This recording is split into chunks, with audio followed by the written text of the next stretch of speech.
Iginit ng isang PR firm na inakusahang nagpapatakbo ng troll farm na bahagi ng bayad para sa isang event ang tseke na ipinakita sa Senado noong nakaraang linggo.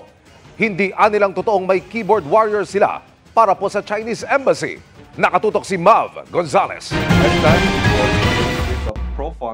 Sa pagharap nito sa Senado, itinanggi ng Infinite Us Marketing Solutions na may trolled sila na nag-ooperate para sa Chinese Embassy. Hindi raw nila alam ang kontratang ipinakita ni Senador Francis Tolentino sa nakaraang pagdinig ng Senado, kung saan nakasaad na keyboard warriors ang serbisyong ibinibigay ng Infinite Us. I categorically deny the allegation that Infinite Us has engaged in any unlawful activity, including the spread of disinformation to influence this coming election. The supposed contract shown is not known to us, was never authorized by us. We are the PR company for Chinese Embassy.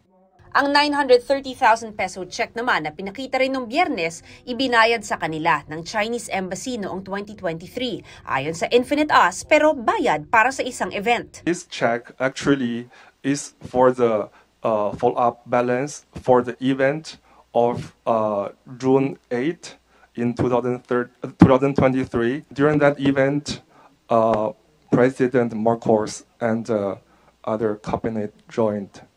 And since that in that event is quite strict, we also adding more holding rooms and also the COVID testing, security, adding more security. So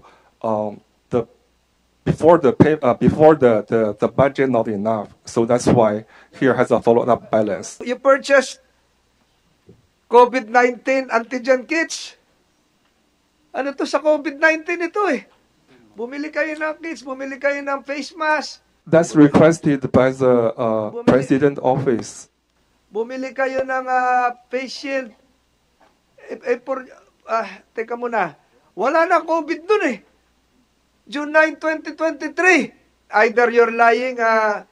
Naungkat din ang madalas na biyahe ng staff ng Infinite Us papuntang China. Sabi ni Tolentino, pwedeng kasuhan ng espionage at treason ang mga opisyal ng Infinite Us. Collaborating with a foreign government to put down our system. It is a highest form of betrayal to one's flag. Inimbitahan sa pagdinig ang Chinese Embassy pero hindi sila dumalo. Samantala, kaugnay ng hiwalay na issue ng kung may ilang kandidatong tumatanggap ng kahit anong tulong mula sa ibang bansa, ayon sa COMELEC, pwede silang i-disqualify. Kahit na-proklama na sila, may pending case sa amin. Number one, we can suspend the proclamation. Para sa GMA Integrated News, Mav Gonzalez, nakatutok, 24 Oras.